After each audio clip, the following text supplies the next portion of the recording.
আমরা এখানে কিছু কই মাছ নিতেছি এবং কই মাছের কেজি কত বলছো? খাসি না গরু? গরুর না খাসি? এটা মুরগি। ও মুরগির। সো আমরা একটা ব্রয়লার মুরগি নিতেছি। এই হচ্ছে মুরগি। হোয়াটসঅ্যাপ এভরিওয়ান, আমি আরমান প্রত্যয়। Welcome back to my Bangla blog channel. So brand new একটা মিনি ব্লগ গাইজ। আজকে যাব হচ্ছে কাঁচা বাজারে, অ্যান্ড আমি ভাবলাম যে একটা ছোটো ইন্টারেস্টিং ব্লগ কিন্তু তোমাদের সাথে শেয়ারই করা যায়। আমি মাছ মাংস থেকে তরি তরকারি যা যা কেনার যতটুকু পসিবল দামগুলো তোমাদেরকে দেখাবো। ব্লগটা খুবই এক্সাইটিং হতে চলেছে। এখন হচ্ছে চলে যাবো হচ্ছে বাজারের দিকে। বাজারে যেয়ে তোমাদের সাথে ব্লগটা হচ্ছে, আশা করি তোমাদের ব্লগটা অনেক ভালো লাগবে। So stay tune and let's get started. আমাদের কোনো পিত্ত নাই, সব পিত্ত। এটা গিলাগুলি যা? হ্যাঁ, এটা শুধু গিলাগুলি। এখানে হচ্ছে মাছ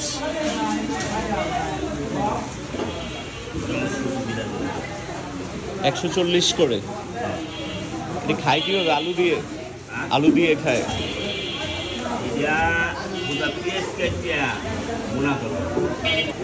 খাসি না গরু?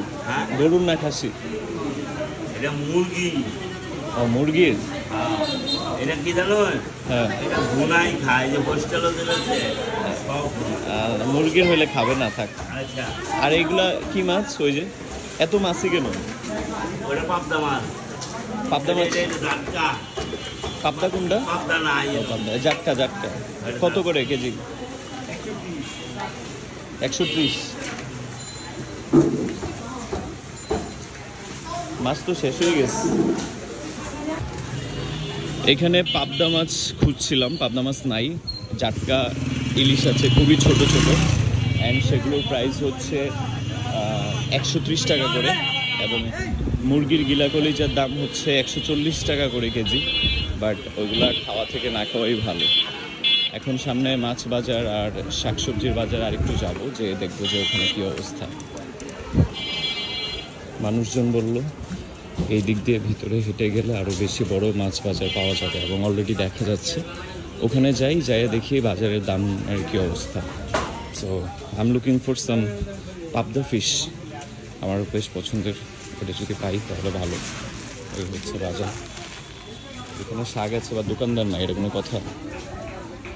কিছু শাক নিতে হবে। শাক পাতা নিলে খেলে খুব ভালো লাগবে। অনেকদিন ধরে শাক পাতা খাওয়া হয় না, শুধু সবজি খাওয়া হয়। এই আমরা চলে আসলাম মাছ বাজার।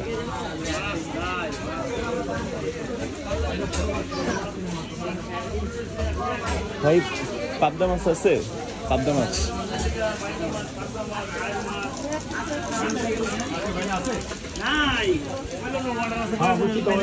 আসসালামু আলাইকুম। পাবদা মাছ কত? কম হবে না?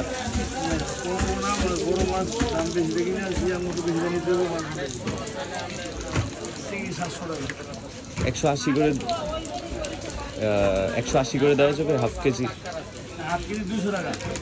180 হবে না?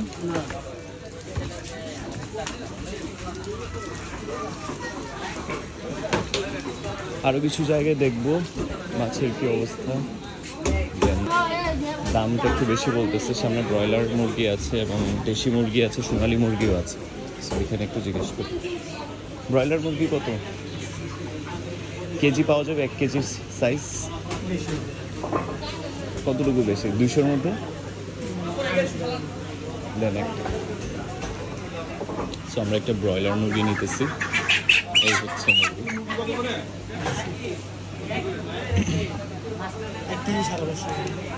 তাহলে কত? 250 দিব প্লিজ। 10-15 টাকা পার্থক্য। 250। সো এই মুরগিটা আমরা নিব এখন। এটা দিয়ে ফ্রাই করার জন্য বেসিক্যালি নিতেছি, এজন্য দেশি মুরগি নেওয়া হচ্ছে না। আমরা এখানে কিছু কই মাছ নিতেছি, এবং কই মাছের কেজি কত বলছো? হ্যাঁ, 210 টাকা করে নিচ্ছে, 220 টাকা বলছে। বেছে বেছে নিচ্ছে। এগুলো কিন্তু চাষের কই গাইস, এটা ইয়ার না, নদীর না বা পুকুরের না। চাষের কই ছাড়া ঢাকা শহরে পাওয়াটাও খুব টাফ।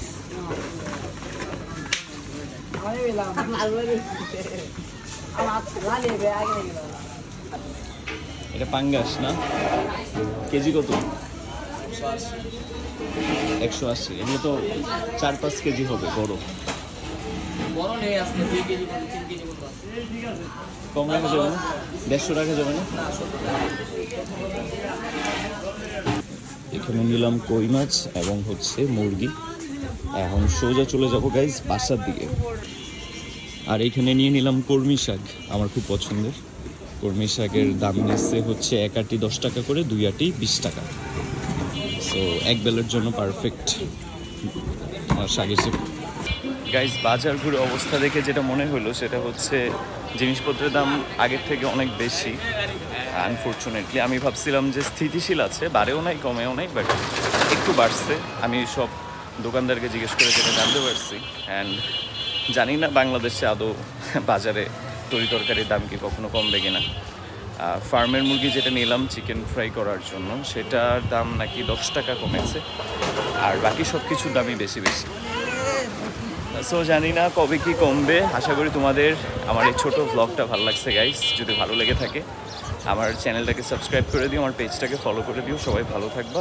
খুব শীঘ্রই নতুন একটা এক্সাইটিং ব্লগ নিয়ে তোমাদের সামনে আসছি। আসসালামু আলাইকুম।